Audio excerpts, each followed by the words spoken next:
Hi, book club members. I'm Jen. And I'm Keri. And this is Warhammer 40k Book Club, where we read from a crag. This is episode number 118. Yes, 118.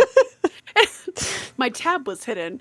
And our book is Blood Reaver by Aaron Dembski-Bowden, which tells the continuing tales of Talos and his merry murderers. We posted several questions on our website, His merry WH40k. murdering men. Exactly that. I love these guys so much. We've posted several questions on our website, wh40kbookclub.com, and we encourage participation in our discussions via Twitter, YouTube, our site, or Encrypted Vox channel. Spoiler warning. If you haven't yet read the book, go check out the book. Come back to this post as we'll be discussing the book from start to finish in great detail. With that, let's dive in. As always, Keri, did you like the book? Yeah. You're killing me, Smalls. I liked the last few chapters. Fair. I think I mentioned this before, is that when I look at the Night Lords trilogy, obviously I love all of these books, but they all kind of just became one book in my head. Like, I don't remember what happened in what book. And I started reading this book and it was like, oh, this is my favorite one. So I was trying to figure out why I didn't like it. Okay, that's fair. Like, why was I being unfair? Because I was like, this is just like a day in the life of a Chaos Legion. And that's kind of boring to me. But then I started thinking about, like, what about the Salamanders? Wasn't that the same? A day in the life of them? And I just realized I just don't like the chaos. Yes, I guess I'm just... Maybe it's because, like, even with the Salamanders, like, they had an enemy to fight, right? These guys don't have an enemy to fight. It's just, they're just hanging out there like, shit, we need stuff. So we're just going to go raid the station and take stuff. And then people. Whoever doesn't fight back, we're taking them too because we need people. And they're very much pirates. And I don't think... Well, it's really funny, though, because they mention, like, Drukhari pirates. They refer to the Red Corsairs as pirates. Mm-hmm. I mean, we're not pirates. Obviously, we're not. But those guys, those guys are pirates. It's like, oh, no, you are. Yeah, I mean, I just wasn't that invested in it. It's like, I guess I was trying to think, I was comparing this, like, to Uriel Ventress, right? Okay. And I have to say that with those, at least in the very beginning of all of those books, there was a set, you knew exactly where this was going, right? They're solving this. Or, like, for example, even the fourth Uriel Ventress book, you know, they have to try to find a way to get back to Macragge, and they just happen to be in this planet in the meantime, and they got to find a way to get back. So you have that plan, right? This one has no plan, which I guess goes to the whole idea of, like, order versus chaos in a way. So in one way, it's kind of brilliant that he doesn't have an order to this book. It's just like, come what may. I personally just don't like it. And I understand all of it. So all of the reasons you listed for not liking it are the reasons that I like it. But I can very easily see why somebody would not enjoy that. And I think you're absolutely right. I think one of the overarching themes that he has kind of going through this, and this gets addressed full on in the third book, is that they're kind of, like, I kind of refer to them as, like, the 40k Lost Boys. They're adrift. They're literally adrift. They're adrift. They have no rudder. They have no purpose. They basically, as you said, they're just kind of pirates. They show up, they take stuff, they do things. And there's a very fickle nature to them too. Mm-hmm. And almost a childish sort of nature to them. And, like, so, and we'll talk more about this later, but obviously, like, as soon as they realize that Huron Blackheart has the Echo of Damnation, which, by the way, my car has been named Echo of Damnation for years. As soon as they realize that, they're like, oh, we're taking that back. Like, dude, why? Because it's ours. Right. Did you even know that you had lost it, really? Like, they remind me very much of children sometimes. And I think that is kind of this book, I think, really encapsulates that, yeah, these guys got no real sense of honor. They think they do. but they don't really. Well, I think They it's have honor. more of the they have it's that Legion pride. It's like we're a first Legion, and that's ours. You can't have that. That's ours Right. because we're better. Like I did enjoy every single jab that they made at the Red Corsairs. Like, oh, I'm sorry, I can't hear you over your thinned down bloodline. Like that's funny. Just it's like you can't steal from a first Legion. Like that's ours. Like almost in the same way that I don't know how keen they would be stealing like the Knights Errant ship, right? Because it's like that's not ours. We want our stuff. Right. And not only that, but we just want to be a part of a Legion. It's that whole thing of like we just want to be a part of something again. Be a cohesive whole. Like even at the end when Talos is like, we're gonna go into the Eye and try to find our wayward war bands and bring back the Legion. Even though it's in an era of no more legions, but it's like all that they know, all that they have. And I know that you and I talked a lot about that as part of both the Black Legion books and also which are by ADB as well. But then also we see this manifest itself in we saw it a little bit in Apocalypse, but we saw it very much so in the Fabulous Bill series, where it is just programmed into these guys.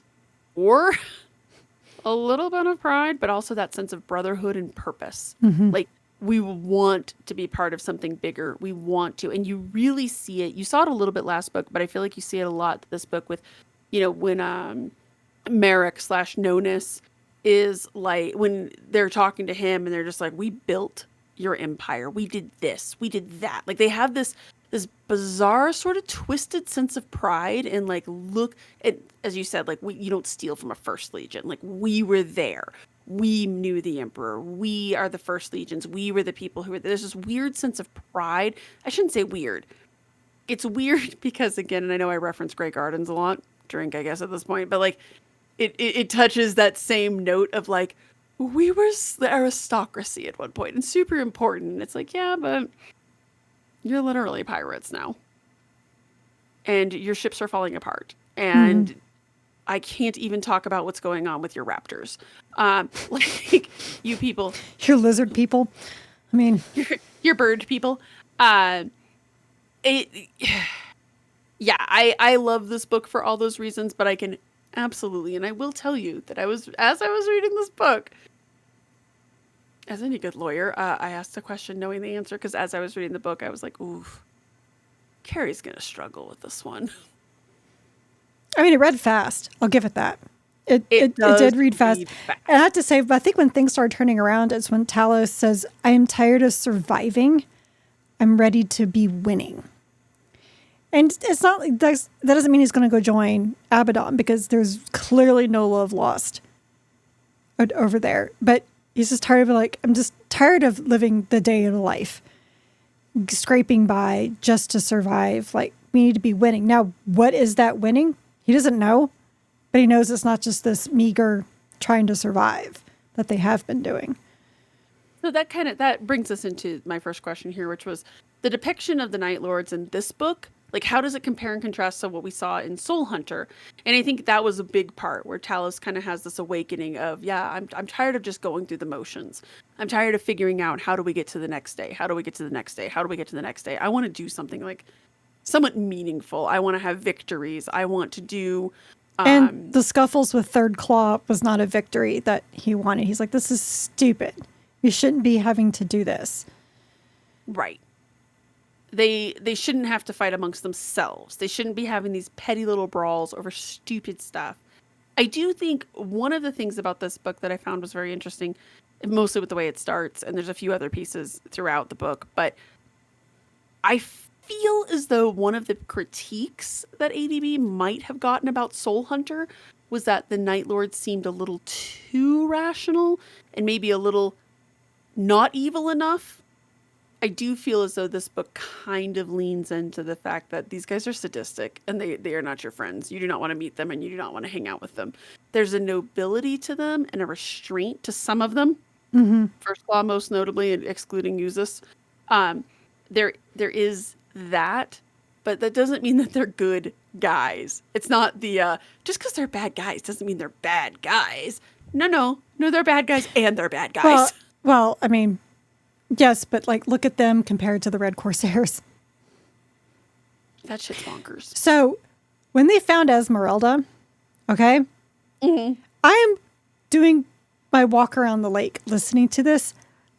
I nearly threw up when they talked about what she was in.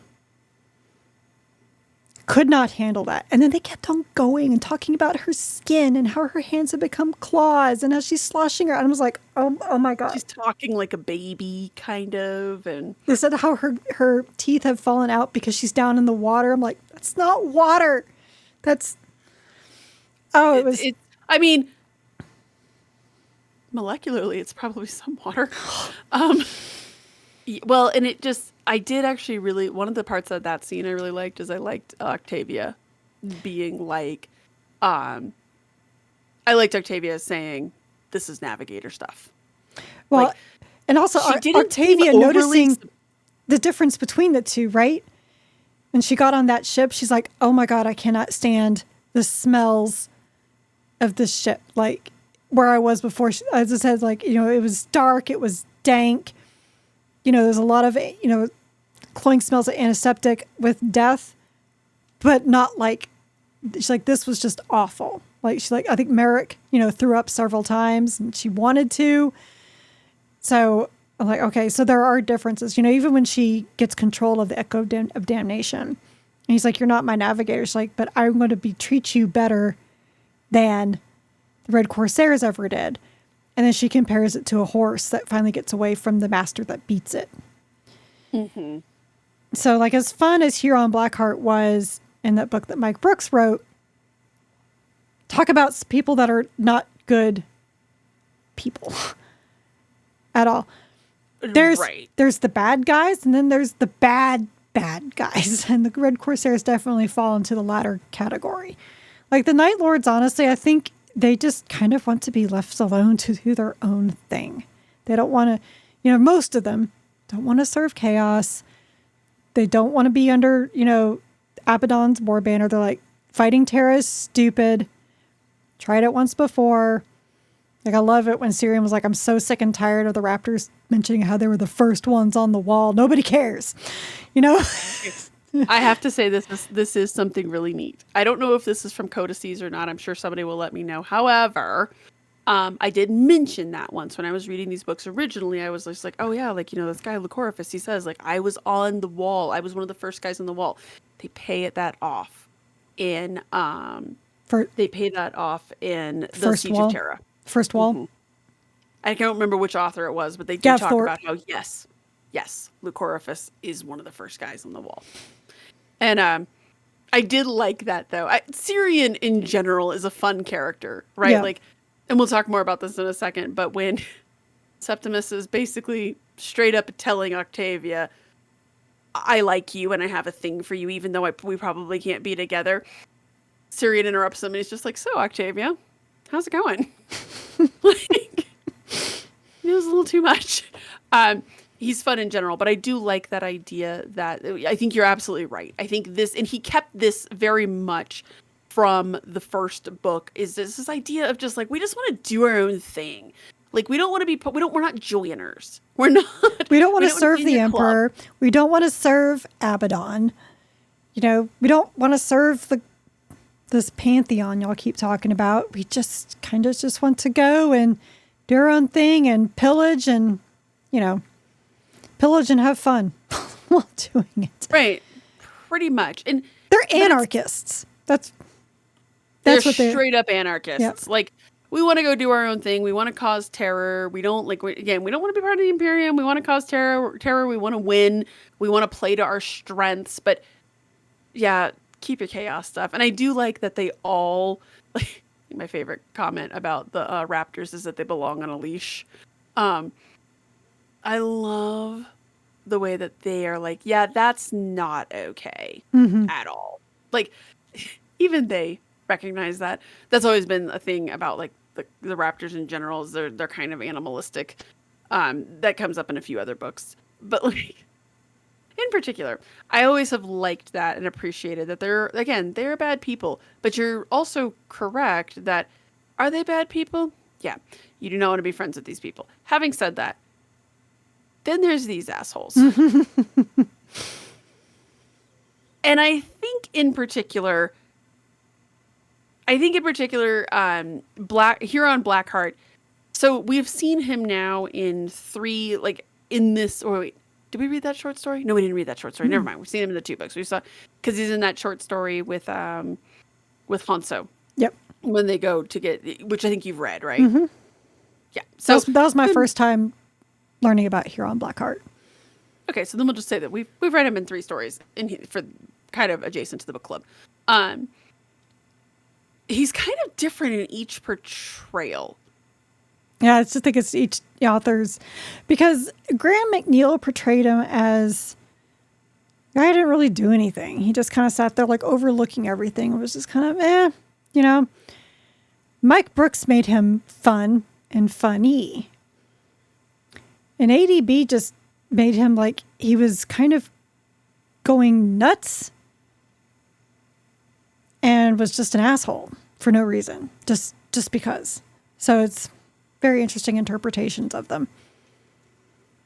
You can almost say it's just kind of depending on how you know him, because so the Skull Harvest is this big event, and he's kind of the master of ceremonies, as you will, right? He is, like, if you think of the movie Gladiator, he's the emperor watching over the masses, right? And just like, interesting. And so I think he kind of has to portray, like, maybe you can make the argument that for that sort of thing, he's like, kind of the disinterested warlord, right? I've got some insight, but, and then in the Mike Brooks book, we really get to see him amongst his people. So maybe they get to see a different side of him. And then once the Night Lords show up, and again, when we go back to like how kind of pissy they are about like, we're a first founding, probably rubs him the wrong way. And so he comes off as this just like, yep, I am not nice to be around. I am unpleasant. Well, they're very quick to point out that you're not heretics. You're renegades. Like, just very much like, no, we're the OGs. And you guys are the wannabes. Funny, because I think that when you think of like the Imperium and Chaos, you do kind of think of Chaos as a monolith, right? As like, well, yeah, there's all the guys who turned traitor, and they're all BFFs, and they're off in the Eye of Terror braiding each other's hair. No. And even then, like, even amongst Chaos, they have, as you said, there's very much a caste system, right? Like, oh, no. We were some of the first people, and you guys just kind of suck. Like, you haven't earned, I need another 10,000 years? I don't know. There'll always be 10,000 years behind these guys, so I just don't know. So let me ask you about the human element in here, because we really get to see a lot more of Octavia and Septimus, and then we have Nonus who gets thrown into the mix. Who like gets called Nonus like once. Right. He's just like, no, I'm Merrick still. But does it still add some necessary heart, relatability? The humans are the only reason why I enjoyed this book at all. They have a pretty good story, I think. He does a really good job with them. Like, I really loved Octavia's coming around with Hound. I love Hound so much. I love Hound. From the very get-go. Hound stood right up to Reuven. No problem. Ooze us. You're not supposed to be here. Get out. Oh, yeah. When a Caleb came through, he's very calm, just shooting the guy in the face. Yep. Like, man, we could all use our own little hounds. We could all use our own little hound. And I love the fact that, she threw up and he's cleaning her mouth with the clean part of his cloak. Or the cleanest. The cleanest. Right. I like, and you gradually get to know more and more about him. And I think that it does. Octavia and Septimus both occupy this weird part of space where I do like when he brings her like an Imperial bone carved. She's just like, you brought me a bone from a dead Imperial hero. And he's like, yes. And she keeps pointing out, you're a heretic. And he's like, yeah, so are you, though. So, yeah. Like, he seems so blasé about it. Like, this is just kind of, I've accepted my fate. And you kind of see her But he's no slipping into strawman, that. right? So this is all he knows. Well, he's not Nostroman. Well, Hound is. Septimus. I meant I thought Septimus Septimus was Nostroman. No? No. Okay. No. But Hound is, and that's an interesting thing too, is that it adds this like tragic layer to him. This idea of oh, you're OG from a dead world. And you've just been serving on this ship, and now you've found Octavia, who's going to treat you better than probably other people. But it does show kind of her slow slide into acceptance of essentially being a heretic. Well, what else can you do at that point? It's either kill yourself or accept it. That's all you can do. Right. If she really wanted to rebel against it and really wanted to prove that she's like true to the Emperor, she could have killed them all the first time she plugged into the ship. 100%. And that's one of the great things. It's one of the interesting layers about her, right? Is that you had, very technically, like, your Imperial training should have been, you should have killed yourself the first time she got an opportunity, right? And if you couldn't kill yourself, as you said, like, kill them all. Right. You are one of the few people who has that power to take them all out because you're the navigator. But I think something that the first book kind of touched into, and this one really leaned into a little bit more, it's that sense of survival, self-preservation. It's one thing to say that you would do this. It's another to be in that situation. Right? Because like all the people that they took from Ganji Station,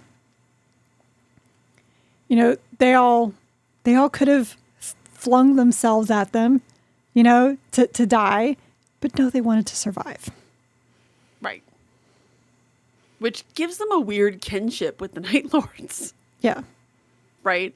I agree with you. Octavia and Septimus in general are two of my favorite characters in the whole pantheon of Warhammer 40k.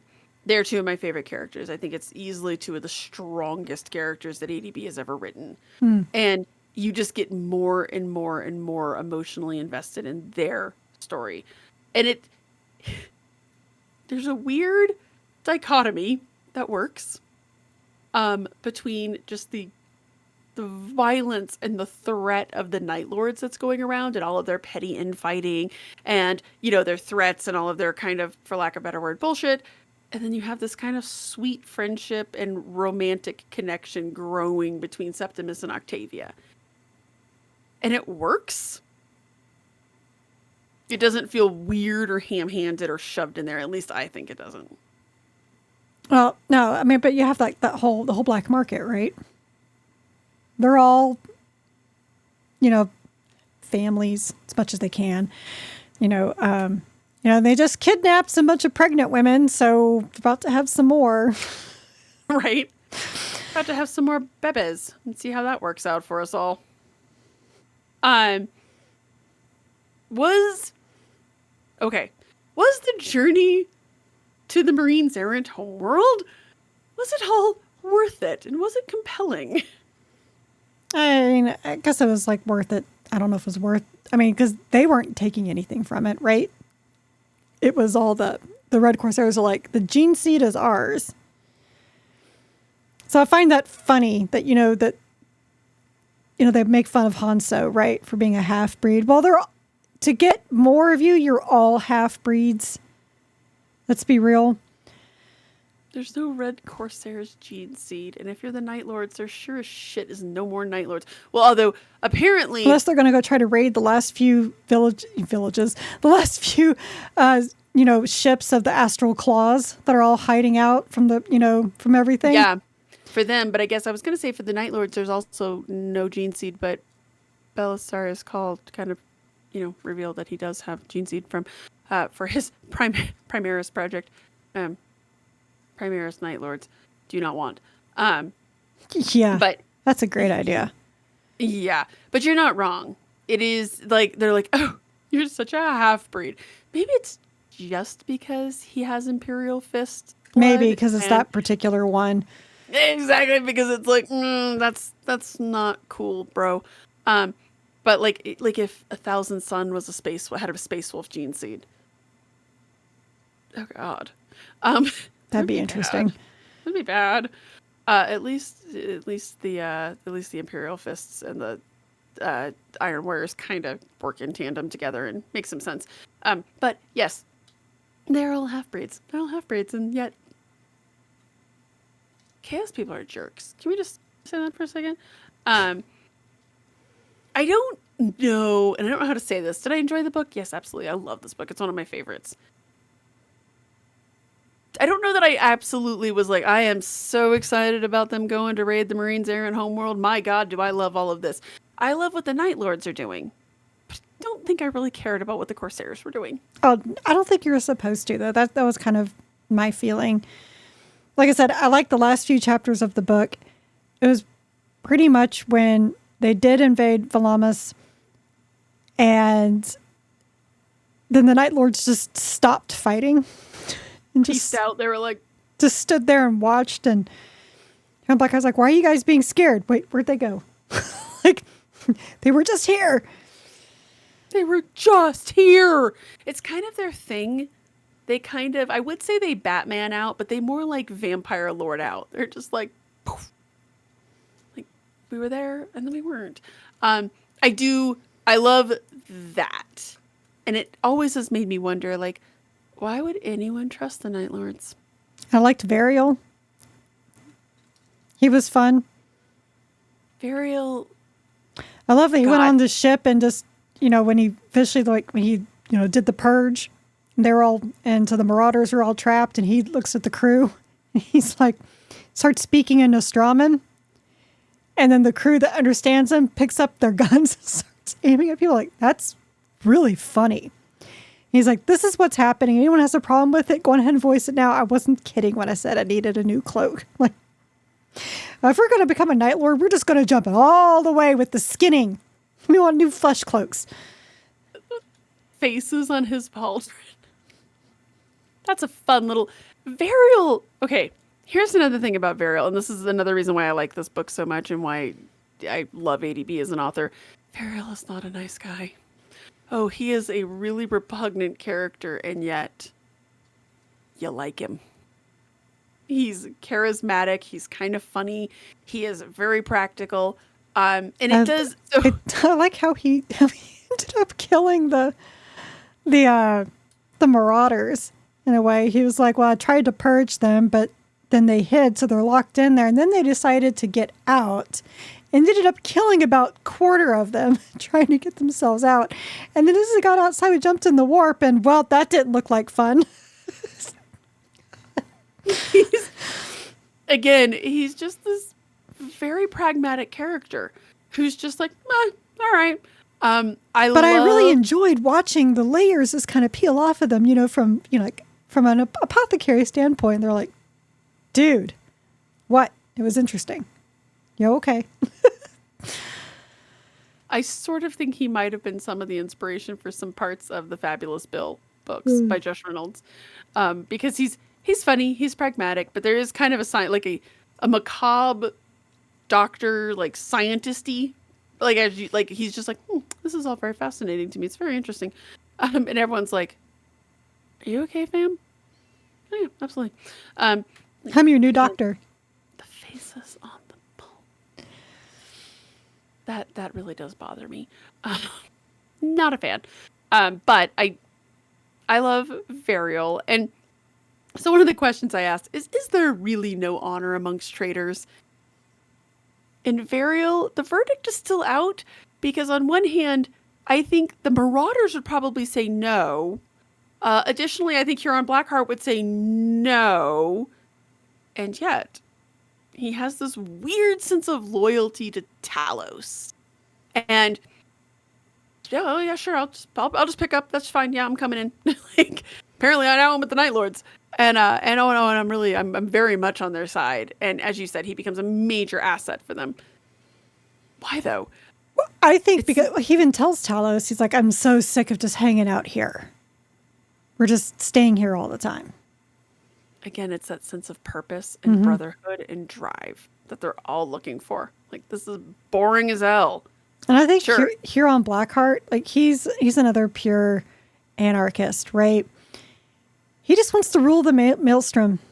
This is just where I am. I don't care about anything else. This is where we are. This is where I rule. Yes, we got to go and, get gene seed and materials and things, but then we just kind of come back and hang out. Like, we're not joining Abaddon either. And we know that there's no honor among the Red Corsairs anyway. We saw all that in the Huron Blackheart book. And that former Emperor's children was just like, pretty much like, I got the McCragg's honor. I should lead. Like, oh, okay. Like, oh, yeah, sure, friend. That's how this works. That is one of my favorite scenes from that year in general. When he's just like, I think they want their ship back. have you talked to the machine spirit? You think it's going to fire on their own ships, really? Mm-hmm. Really, my favorite is just when the Ultramarines come. He's like, I think they want their ship back. So weird. Huron Blackheart does occupy. He also is an interesting character because you're not wrong. He just kind of like, yeah, he uses chaos. He definitely is tainted and he uses the warp and stuff, but he really just wanted to do his own thing. Mm-hmm. Like, you don't get this impression that he's like, yes, and now here's my master plan. Right. I don't think he has a master plan. Well, I think his master plan is just, as you said, he rules Nubadab. Nubadab. God damn it, I can never say the name of that planet. He rules it, and that's all he wants to do. He's like, look, I am one of the lords of the Maelstrom. I am in a power position where people have to come to me. People have to deal with me. People come to my Skull Harvest. I have vital resources. I'm in a great position where I like it. I don't really want to get in on this whole Abaddon thing. He doesn't want to challenge Abaddon. Mm-hmm. Like, he doesn't seem to want to be like, no, I'm going to be the new War Master. No, he's pretty comfortable where he is. He's got himself in a pretty sweet position. And that's just kind of interesting. The idea of a space marine who's like, yeah, I just want to be a warlord. That's it. Mm-hmm. And I'm happy with my lot in life. And it's interesting that, like, Variel, right? I'm bored. I'm so bored. Get me off this planet. I need this sense of purpose. And yeah, you're on Blackheart. It's like, no, I'm good here. And a lot of his Red Corsairs seem to be like, yeah, no, we're good here too. This is fine. We're just going to keep doing what we do. Oh, with that. But they are renegade faction of the Astral Claws, right?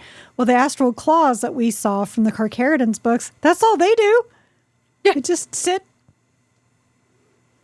and be renegades. And they're they're hiding from the Imperium mostly because they're like, they'll kill us all because half of us became renegades, which is probably true. Right. And they're interesting because they're, at least here on Blackheart is like, oh yeah, no, I am definitely chaos. I am definitely not part of the Imperium, and I'm fine with the warp stuff. It's fine. It's fine. The Astral Claws, like, again, as from we saw in the Carcharodon's book, they're more like, we're not evil. We're not down with the chaos. We just want to do our own thing. And if we go back to the Imperium, they're going to kill us. So we'll just kind of hang out here. We'll just kind of hang out and be pirates. We're independent. Exactly. We're looking for a third party, a viable third party. And the Tau are not a viable third party. Nor are the Orcs or the Nids. In order, though, probably the Tau, then maybe the Orcs, then the Nids. The Nids are not even, no, that's just bad. Nobody's voting for the Nids. But it is, I do always like to see, every time we get to see Huron Blackheart, it is this interesting little piece of the Warhammer 40k universe of, yeah, we're evil, and we are very, very evil, and we are not good people. But we're not really down with this whole, like, oh, let's overthrow the Imperium thing. We got other stuff to do. We know our lot in life, and we know our place. I sounded way more arrogant than I intended it to. But I think the thing that's interesting that I liked about this book is that Huron Blackheart does kind of react like, wait, where did they, like, wait, what do you mean they're not here anymore? And then kind of gets that, aw, dang it. Like, I shouldn't have trusted them. You have no one to blame but yourself. You fucked up. You trusted us. You trusted us. Like, why would you do this? We have to discuss Vandred. Oh, man. Not the Exalted. Actually, that actually got me a little going, oh, little tear. It's always at the end. Always at the end where the human part comes out. It's a weird, and I don't know how to say this because obviously, I mean, they're traitors. It's a nice little redemption arc for him. Well, you know, it's always kind of funny to me too that these guys, it sounds so good, right? To surrender to chaos, like at all this, you know, phenomenal cosmic power, itty bitty living spaces. They're like shoved. They're no longer controlled. They're no longer controlling their bodies. They think that they're going to get the powers of the demon without realizing, oh wait, the demon's taking me over. And there's they must have a hell of an advertising campaign, right? Because they must. You would think like everyone, once you go to chaos, everyone has seen somebody who gets taken over by a demon, right? And you're like, oh, that's bad and that's messed up. Oh, that's not going to happen to me though. Yeah. So it's very interesting to me that, you know, he would be trying to look for Vandred in him and with the void warfare, and Vandred was pretty much like, no, you're not using me this time, and like tries to hide. It's like, oh, pumpkin, you regret your choices now. There's nothing you can do about this.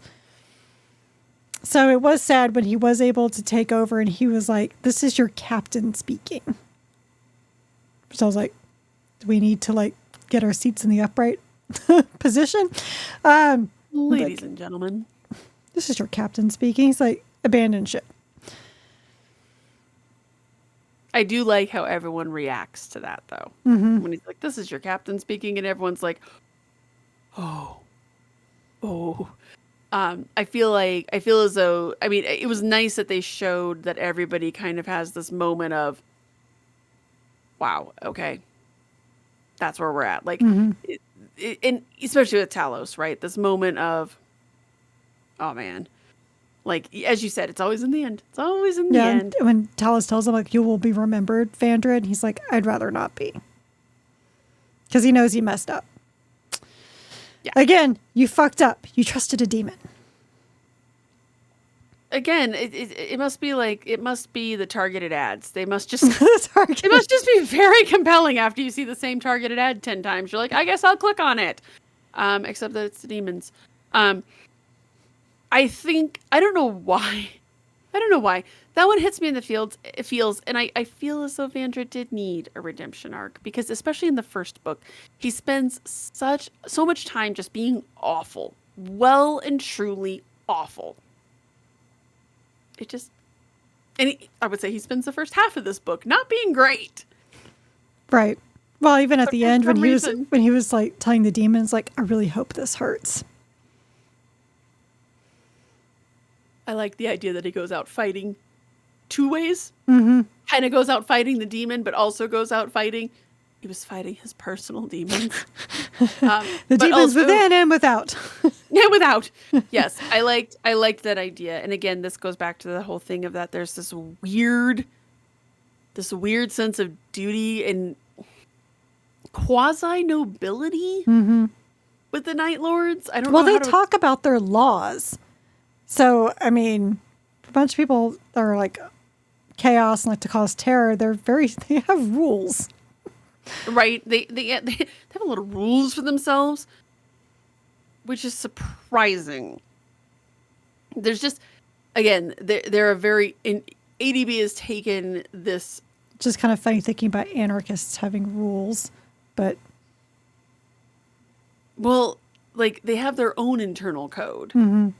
And then they have what they present to the rest of the galaxy, right? Of like, we don't want to abide, like, anarchy against your rules and bullshit, but we have our own thing because we have to be able to function, right? he made them such a very interesting and multifaceted character or group of people. And it's not all Night Lords. It's just this group of them. But we see quite a bit of them. Like, I mean, when you compare and contrast them, like First Claw to the Bleeding Eyes, which first off, Ew. what a name. What a name. No thanks. I love their name. I do not want to hang out with the Bleeding Eyes. Well, no. But I really do like them. No. I like them conceptually. The Corvus, it's a great name. Come on, it's a great name. The idea that they roost. They're just... No? No. All right, well. Creepy. And I have a thing with eyes. Fun. I have a thing with eyes, so no, I can't. No. I forgot that this is the book that they get introduced in, and I was like, oh, Keri's gonna hate that. Mm-hmm. Bleeding Eyes. I mean, it almost sounds like a metal band. Okay, let's be real. It could be a metal band. We are the Bleeding Eyes, touring with First Claw. I could even see the makeup. What did you think of Reuven? Isn't he a little charmer? I'm glad he was killed. What? You weren't like super sad and like, oh, not this asshole. Yeah, no. No, like... Septimus sasses him. Huh? Even Septimus sasses him. That was funny. That's a great scene in general. When he's just like, ugh, you people suck. And Septimus is like, yeah, so do you. Even Septimus sassed, Uzas. Because Uzas comes in and he's like, you have to do my armor first. Like, no. We're in this because of you. He's given a lot of freedom, Septimus. Did Reuven, did he add anything? Like, were you... He does. But, Octavia brings up a really interesting point when she's like walking in the market and she's thinking about him. And she's like listing all of his skills. She's like, in the Imperium, he'd be a very wealthy man. Reuven? No, Septimus. Oh, Septimus. Oh, yes. Yes. So, but because he has all of those skills, he's wealthy here in a different way, right? And I think that's one of them, his freedom. Yes. I mean, he has definitely, and I do like the concept that, and we kind of saw this a little bit with the Emperor's spears.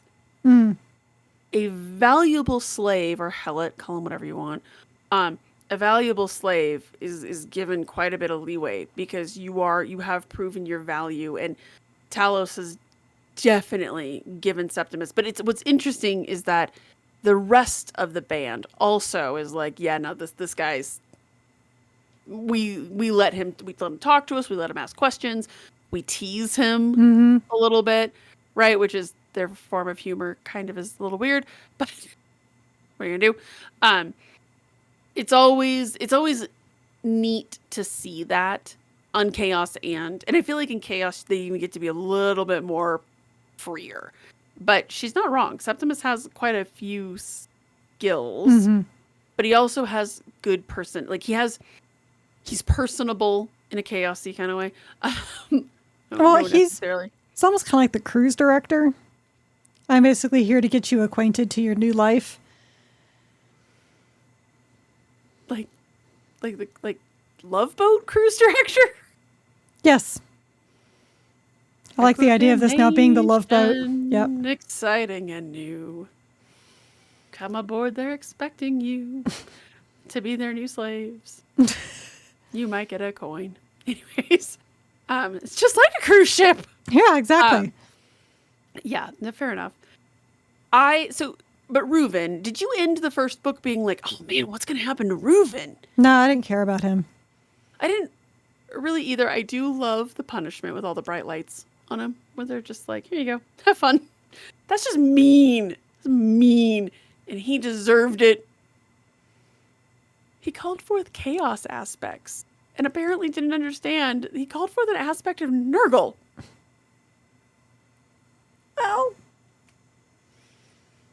and then he went to Huron Blackheart for, sanctuary and then killed some of his librarians. Like, what did she think was going to happen? But very bright. For being a psyker, he doesn't really know how to read people, and he's not good at reading the room, that's for sure. No, he's not good at reading the room, and he's just not the brightest bulb in the box. And I love, like, at the end, he comes into the conference room, like, well, of course, I'm going to be leading, obviously. Yeah. How did that work out for him? Well. Yeah, the fact that this guy, I think he just never learned humility. They decided to go a different way, and they downsized him. Yeah. We're outsourcing your position to an actual navigator. Also, you were rude to my slave. Also, like, Variel's like, what should I do with the gene seed? Destroy it. Destroy it. Like, even though that is true Night Lord's gene seed, we don't want any part of it. Yeah, we don't want any part of that. That one's just bad. Was there anybody else added in this book that you were like, oh yeah, this guy bolsters? Because again, we get Lycoraphus. I think the bleeding eyes are probably the biggest. Oh, okay, that's interesting. I liked Merrick a lot, and I actually liked, like, his. You know, he's just like, I just want to survive, and I'm just doing my job, and I'm actually really good at my job and everything, and you know, and how he counsels Septimus. Yes. That one, because he comes on the ship, and he doesn't know, like, he doesn't know Septimus really, and he has no reason to like him, but he immediately falls into that, like, I hesitate to say father role, but he kind of does. Well, I don't know about father role, but more like therapist. like, let me teach you about being human. That's fair. That's fair. That's a better way to describe it. But he does, yeah, this, and I do think I think he taps into an interesting thing with Septimus of, like, you kind of have forgotten what it is to be human. I think that, like, when and almost like his conscience, because when Mark, almost like his conscience, because when Mark realizes what they're about to do, with the kidnap this woman who's pregnant, and he's just like, if you can't keep quiet, I will leave you here. You wouldn't have cared before, but this guy is making you feel bad, and he hits home why you feel so awkward around Octavia. He's like, she calls you a heretic. This is the first time you've really cared about someone seeing you as a heretic. Time you've cared about someone in a long while, right? It helps that she's probably pretty, but and she doesn't want you right now, but I need to go help. Dude, if what she was saying was accurate, she does not want to be touched by a man right now. Oh, okay. Yeah. And I liked that because that's a very human reaction on all sides, on all of the parts, right? Her reaction, totally understandable, right? But the fact that Septimus is like, oh my God, and notice, no, just don't. He does kind of become, I guess that's a better way of describing it. He almost becomes the Jiminy Cricket for him of, like, you need to remember what it is to be a human, not just a guy who, yes, a human, but like a baseline human, but like you actually need to remember what it is to find your humanity. In this ship. It's okay to accept your lot in life and be fine with the Night Lords, but you do have to kind of understand how to deal with other humans. It's interesting to me that Octavia immediately is like, dude, you're a heretic, and they kind of get into this, like, banter, whereas Merrick takes on more of a, dude, you're not right. Some of the stuff just ain't right. Quick note on that, by the way. So one of the things that we have discussed often about the Warhammer 40k universe, and it's one of the things that I actually really like about the 40k universe, is that it is largely sexless. There's sometimes we read books where there's implied sex, but it's largely sexless, and we don't see a lot of sexual violence. We talked about with the Emperor's children's books that we've read, the sexual violence that is implied is consensual. It's a lot of murder fucking. Exactly. Yeah, they're into that. I remember there was a scene But there was no in rape. right. It's not, which thank God, and I do not want that to change at all. This is one of the few books that alludes to it. Right. And even so, is that a weird note? Is it a weird take? Does it feel out of place? Or does it No. just to kind of make sense? I didn't think about it at the time when that happened, but because I just thought they were just dragging her with them. I didn't think they actually took her somewhere and then continued to drag her with them. So, but when she points that out, like, oh shit, but that makes sense because, I mean, they make her sound like she is pretty. They're probably just like, you know, we're going to kill everything on here. And oh, hey, look, bonus.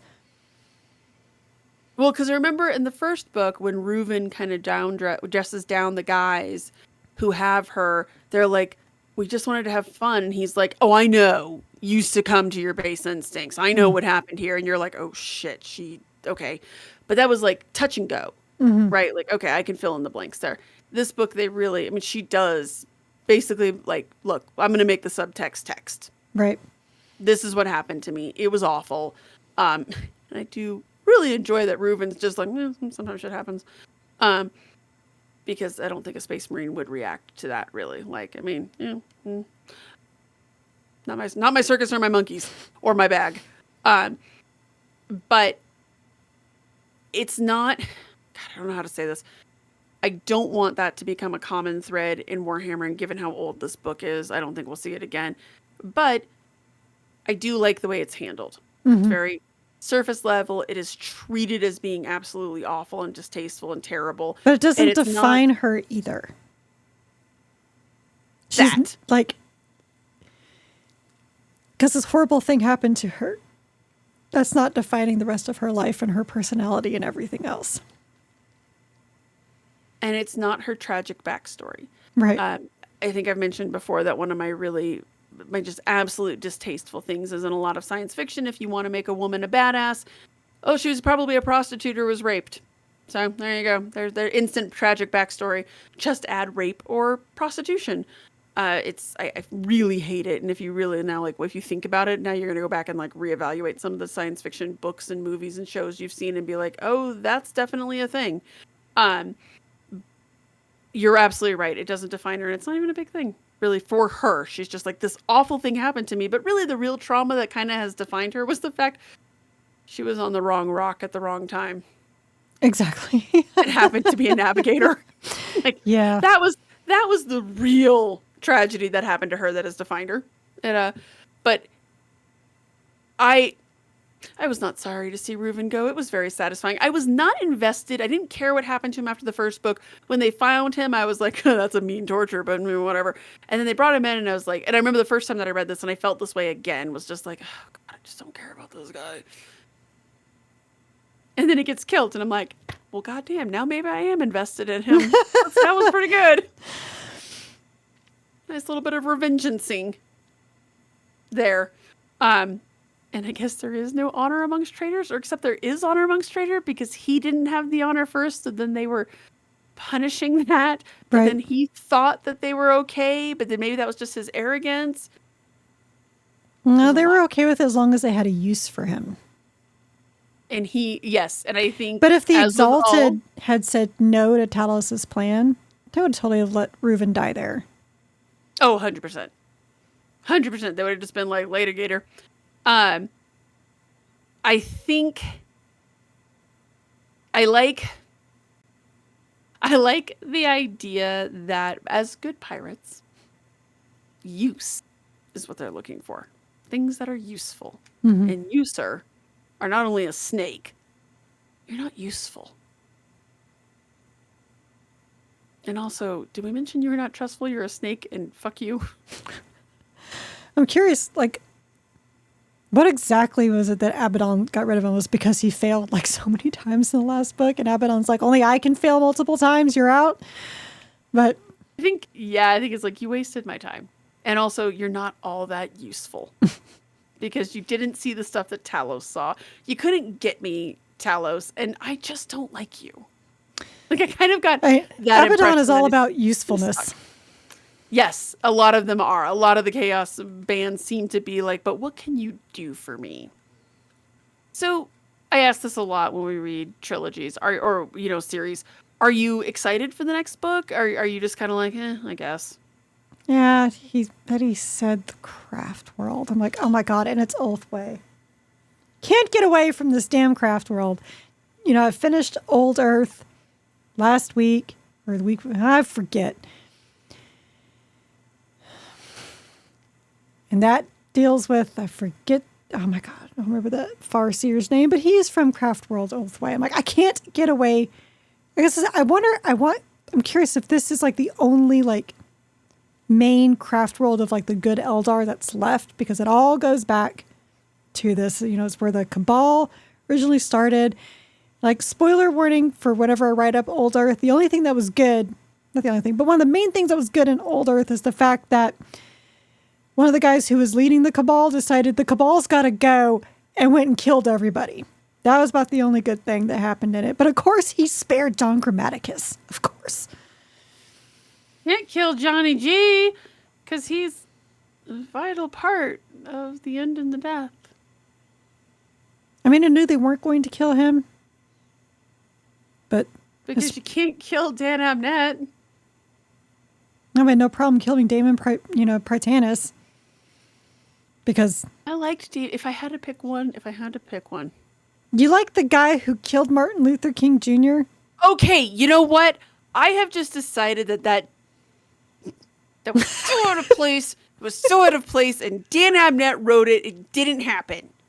Are we clear on that? So, like, For all I know, Memphis was a planet that was in the Pacifica District or whatever. Okay? Don't make it weird. I have to say, I did like Prytanis in ABD's books. But as soon as they mentioned I killed a good man in Memphis, I was done with him. They're just doing him. So I'm finding it interesting. So now, because like Old Earth is written by Nick Kime, we can't kill Dan Abnett's author inserts, but everybody else's has to go. So no, I'm not looking forward to the next one because that one is going to deal with the Eldar. I kind of hate everything about the Eldar. I hate the craft world stuff. Not the craft world stuff, but I hate the Cabal stuff. Because even I think like the next book talks about, the world of Cabals. You know what? No, I'm done with Cabals. All of it. Eldrad. That's his name. Eldrad. So that's fair. Okay, look, the Eldar show up and we both are like, and I think that's a valid reaction to the Eldar. I like the third book too. I don't know, maybe we'll see. I don't remember the Eldar being horrifically bad in it. I mean, they're in it obviously, but well, isn't the Voidstalker an Eldar? Yes. Okay. There's a lot going on in that book.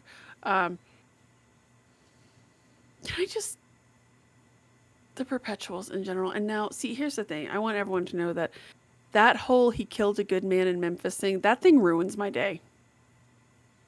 Ruins my day. That was actually the lowest point in the Unremembered Empire. Yep. Such a great book, and then that happens. The thing about the Unremembered Empire that I still find fascinating is that you could remove the entirety of the Perpetual plot from that book and it would be the same. And before anybody is like, oh, but then you wouldn't bring Vulcan back to life and he wouldn't have woken up because of the Fulgurite shard and blah, blah, blah, blah, blah. Take several seats. No. Thank you. They would... no. I was actually going to say that. Were you? Yes, I was. Because of Johnny G stabbing him with the Fulgurite. That's what helped him. I think you know where you can shove that argument. They literally could have had him pop out of subspace with his magical plot device, knife, and like shot him with Fulgurite, and I would have been like, okay, sure, makes sense.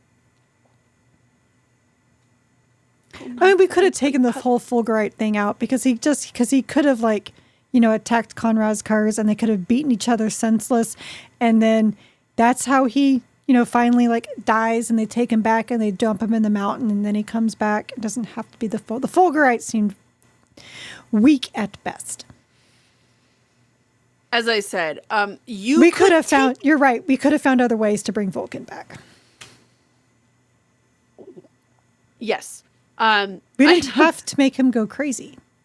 I have so many strong feelings about that entire thing. Like, I just realized that was an Abnett thing, making him go crazy. Because in Nick Kime's book, Vulcan Lives, as many times as he gets killed, he does not go crazy. It's only when he reawakens in Dan Abnett's world he goes crazy. I am noticing a pattern here. I'm not like, okay, you guys, I don't hate Dan Abnett. We can always, you know what? It's like Madonna. Okay, we can all acknowledge that everything that she did in the 80s, like she totally changed pop music and she changed a lot of pop culture, and her 80s stuff is excellent. Really, everything up into This Used to Be My Playground, solid, good. I'll even give you Ray of Light. She had that one album in the early Oh yeah, Ray of Light was good. That was good. Yeah, that was not bad, and I actually like the song Hung Up. However, here's the thing. I would just sandblast the entirety of the aughts. Basically everything after This Used to Be My Playground. You can acknowledge that now she just needs to stop. She needs to stop. But while also saying that, hey, you know what? You were a very important person back in the 80s, and God, did you change so much. Pop cultures, let's be very honest, she changed a lot of stuff for women in general in the 80s. Mm-hmm. Music, yeah. Dan Abnett is the Madonna of Warhammer 40k. He did so much, and he laid down beautiful blueprints, and the Consghost books up until the last two, just right there for me, and I love so many of them. Some of my favorite books. Additionally, he started off the Horus Heresy. I mean, Brothers of the Snake, just Eisenhorn. So good. But now he needs to stop. He's been in comic book land too long. He has just been in comic book land too long. I almost kind of feel like he's gotten to the point, the reason why he's been doing all this stuff, and when I've heard what he's done in Siege of Terra, it's like I almost feel like he's kind of like, I started this. It's because of me this is so good, so I'm taking control over this. That's how it comes across to me. Just somebody who wants to be a complete control freak. Oh, you mean the Blood Angels are supposed to, yell, Horus, why did you betray us when they get to the dark to Black Rage? Well, I don't like that, so I'm not going to have that happen. Because this is mine now, for some reason. And you'll never convince me otherwise, because why else is there 3 The End of the Death books? Let's be real. Yeah, completely. So, not to get us on this train. Not to get us on a total tangent about this, but just I feel like I need to explain and justify that I'm not saying he was never good. And I'm not saying that everything he wrote was bad, and I'm not even saying that he did, he did bad things. It just I almost think now that I go back and really examine it, the Ravener books were not good. No, they weren't. But I think the Unremembered Empire is where he starts to turn a little bit, just a little scants there. And really, it's the he killed a good man in Memphis line. That's the part where I will be honest. The first time I read that book, I read that and I was like, "Oh my God, what?" Oh, hey, look, Conrad Kurz is doing his thing again. Awesome. I totally was just like, I literally, wow, could not compute. And it wasn't until probably a good month or two later that line really hit me. And I was like, oh, he did that, didn't he? Oh my God. It took me that long to process it. God, is it tacky. Can't wait till Pandemonium comes out. Shut the But that's not what we're reading next time. So no. Next time we have a new book. Mike Brooks. New book, and it's books. It's an orc book written by Mike Brooks. So this is going to be good. And if it's not, I don't know what to do with my life anymore if it's not good. This is the sequel to Brutal Cunnin. Uthak Blackhawk. Yep. Princess. It can't. Which I don't see Princess on here, and I'm sad. It can't. Here's the thing that's also that I'm so excited why this can't not be good. It's in Camorra. Orcs in Camorra. That may be the only time I'm cool with the Eldar being around is because we got orcs going after the. Went on a tangent about the Eldar. Going off on the pointies. Do you know what would make my day? If the drug addict makes an appearance. Camorra. I'm the one that Slaanesh wouldn't eat. God, I'm you for her. You know, every now and then I do think of that. It's like the guy that was like so nasty, not even Slaanesh wanted him. She just spat him back out like, no, thank you, bad taste. She like, got him in her mouth and was like, bad touch. It was like tequila at the end of the night. Out the way you came. Exactly. Exactly. That is a hard no. Do not like. Maybe it was like a texture, like spiritually a texture thing. Like how I feel when I like urchin. That is the one thing that I'm like, oh no. It's a texture thing. It's a taste thing. Maybe he is the urchin for Slaanesh. She's just like, nah. I'm so excited for this book. Orcs in Camorra. I just don't see how it's going to be bad. It should be a crumpin' good time. Hi. You want to take us out, Keri? Yes, but before we go on another tangent. Wow. This was This is not the Horus Heresy book club. That's just me. I'm the sole member and the president of the Horus Heresy book club. But anyway. But this is the Warhammer 40k book club. And this is an episode regarding The Blood Reaver by Aaron Dembski-Bowden. Be sure to join us next time for The Big Daka by Mike Brooks. We are an unofficial book club and not affiliated with the Black Library or any of its affiliates. You can find both the vidcast and the podcast on our website, WH40kbookclub.com. If you like this episode, please like, subscribe, and all those good things to the vidcast on YouTube or the podcast literally anywhere you get podcasts. And join our Discord. It's fun in there. We actually talk about books that we have read. A lot of people have been talking about books that they're reading that are not even Warhammer 40k. And people post pictures, stuff that they paint. I'm not one of them. You do not want to see my paintings, but I enjoy other people's paintings. So come join us. It's fun. And also our site has articles about our adventures in reading other Warhammer 40k books. Of course, I'm reading the Horus Heresy, as everyone knows. And we also discussed, short stories that we do read outside the book club books. So please stay a while and read from our Craig. Yeah, I guess I'm Alfarius, even though I kind of have my Aquila mug today. Get you some chartreuse. Because I put this. The beacon is lit. I put this ridiculous ass book up here. For you. For the chartreuse. She's doing it for the chartreuse. Doing it for the chartreuse. Although, to be fair, my house value did go up 5% just putting that book up there. It makes sense to me. Yeah. Like when you look on Google Maps, you look at my house, you can see that book. I believe it. Aww. That's how we know that Gondor needs aid. Because of that book. Exactly. But not Ulthway. No, never Ulthway. Never Ulthway. They never need aid. Good night, everybody. Good night, everyone.